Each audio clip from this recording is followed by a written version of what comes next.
what's on this today? Whoa, lots of stuff. Looking for books originally owned by the library. Please contact me if you find any. Ooh, anyone good at swimming and has keen eyesight? A friend of mine is drowning. Please save her for me. I will pay you well. I want to make a dangling cat toy. Can someone help me? Didn't I already do this? Do you need a new one? There are a few things I need badly. Please help me. Maybe I'll help Alvin because there's a little gift too. Yes, let's go talk to Alvin. This sounds like I'm gonna have to get in the water somewhere. Interesting. Hey, Alvin. Alvin, why are you so calm when a friend of yours is drowning? No big deal. The friend is just a figure of speech. Don't put it this way in your poster then. You gave me a fright. Come on, I wouldn't be so calm if it really were a life or death occasion. By friend, I mean a sculpture I made. A sculpture you made? Right, I sometimes take one of my sculptures with me when I go for a walk in the evening. Why would you take a sculpture for a walk? Sculptures are memories and mementos. To put it in a way that you can understand, Miss Witch, they are media that reminds an old man of the past. Like diaries? Kind of. How come it fell into the water then? Well, it was at Cloud Valley downstream. I was on the footbridge stroking the sculpture and lost in thought when I dozed off and dropped it. And it fell into the water among all places. As I can't swim, I can't rescue it myself. Do you remember the exact location? It's a significant sculpture worth being called a friend. I can swim. I'll go look for it. Your help is the best thing I can possibly expect, Miss Witch. It was a bright place, probably near some glowing flowers. I think I saw Salty Berry when I looked down from the footbridge. When I walked up from the footbridge, I found a long ladder leading to a vast lake. All right, I'll take a look for this place. I'm counting on you. My friend can't swim either. All right, I think I know where he's talking about. I think it's over near the area where the prickly vine was. All right, let's go. Keep an eye out for any treasure too. Oh, speaking of treasure. Okay, maybe in the water down here. Oh, right there probably. This place matches Alvin's description the most. Let's search it. How was it? Sculpture of a thornless rose. A rose carved out of an elephant tusk. Since the stem has no thorns on it, holding it doesn't hurt. It's very delicate though. Handle it with care. Got it! It's the sculpture. Let's see. A rose. It's a sculpture of a rose. Why would he carve a flower? Maybe he wanted a flower that wouldn't wither. Maybe. I'll ask Alvin later. Now, I just need to get the sculpture to Alvin. Cute. All right, let's head back. Let's go. Hoof it, girlfriend.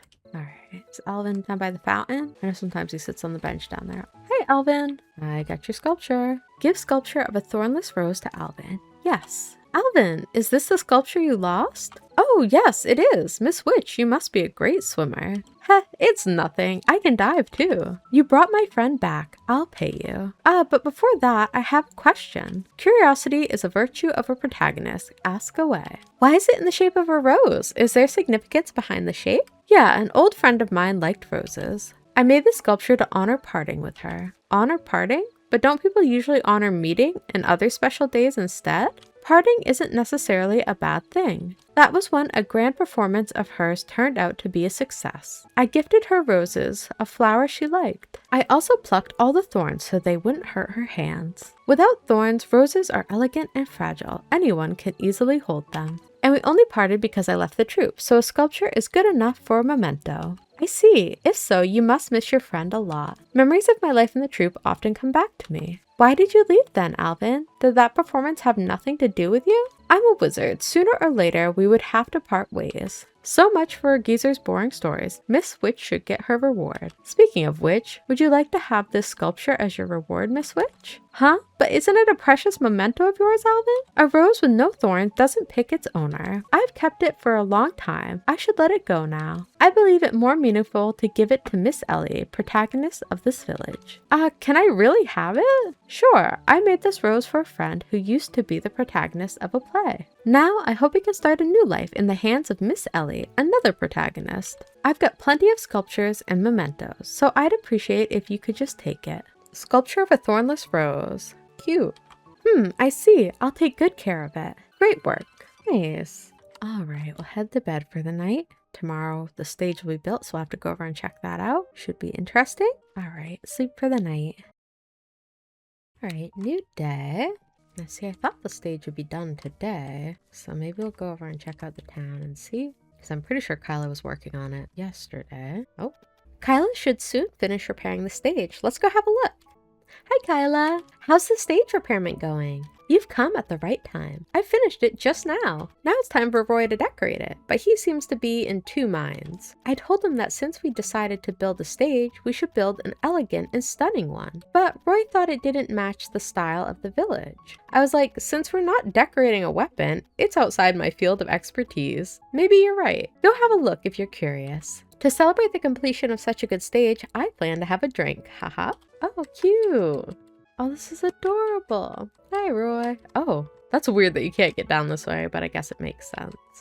Hi, Roy. Wow, I'd expect nothing less from Kyla. This is a full-fledged stage. Welcome, Ellie. Kyla told me that she finished repairing, so I was going to decorate the stage. I heard from Kyla on my way here. That you were in two minds? I've picked the style and locations, but not the colors. But don't worry. After all, we've decided to let you rest this time. Come on, it's just picking colors. I can help you with that. But wouldn't it take up your time? But in other words, it means I get the right to choose the color scheme for the decoration. You could have more rights than that, since we wouldn't have access to this place if it weren't for you. Okay, can you choose with me then? I'm wondering what colors the curtains and carpet should be. Ellie, what color do you prefer? Ooh, blue, red, or green? I like red. I think the red will go nice with the natural wooden color. So let's go with red. Just a minute.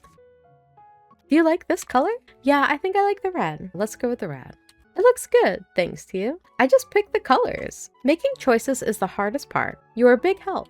I'm flattered. Now that it's decorated like this, it really feels like a stage. It surely does. Now we just need some illumination and comfortable seats. I've got a plan on those. Can you entrust them to me? Sure, I just helped a little. By the way, Enite, Arden, and Aaron are all in charge of food preparation, right? I wonder if it's going smoothly. I don't think Enite needs help with her task, but you can drop by if you're concerned. Enite is a trustworthy cook, but I don't know Aaron well, so I can't say anything about her, but Arden's dishes are nice, I suppose. They are. They just lack variety. Now that it's come to my mind, I should check on them. Hang in there, Roy. Okay, thank you, Ellie.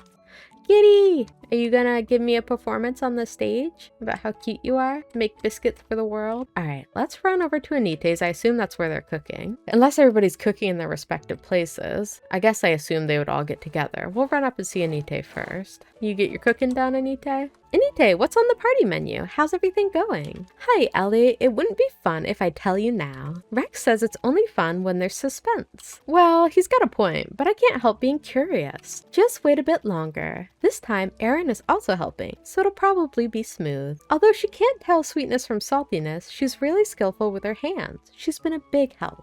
I really look forward to the food, since it's you in the kitchen. To be honest, Arden worries me the most.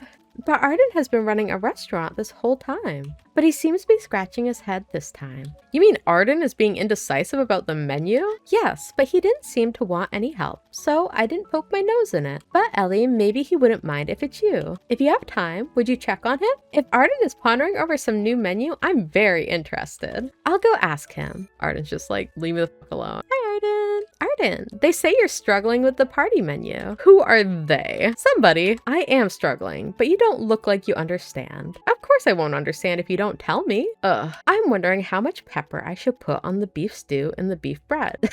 Ellie is not impressed. See, isn't that difficult? I should have known it. You make nothing but these two dishes. What do you have to complain about? Aren't they good? Maybe you need more pepper. Usually people would expect something different for a party menu, you know? So much trouble. If so, just ask them to bring their own ingredients and toss them into the pot. What kind of dish is that? Oh, right. Random ingredient stew party. What an irresponsible name. What do you mean irresponsible? I used to cook such a stew with my friends back at the school for witches. Are you actually going to cook that horrible dish? It's the best for a large party. Arden, you always cook the same stew, don't you? Just cook that for the party. And let the villagers each bring their own preferred ingredient. That's nothing new. It's just a potluck. No, they are different. My stew requires everyone to toss their ingredient into the same pot. Are you so eager to remind everyone that you are a witch with all your grotesque ideas? You are only proposing such plans because you believe every mess can be handled with potions, huh? Usually only in your dreams can you make a tasty dish by mixing random ingredients together.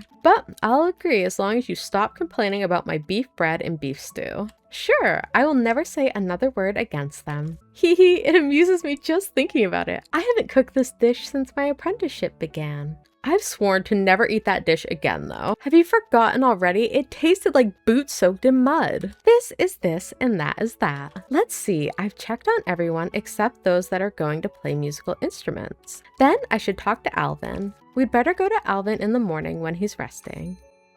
Alright everybody, I think we're going to call it here for the day, but thank you so much for watching. If you enjoyed this video and would like to see more like it, feel free to like and subscribe, and I'll catch you in the next one. Bye bye!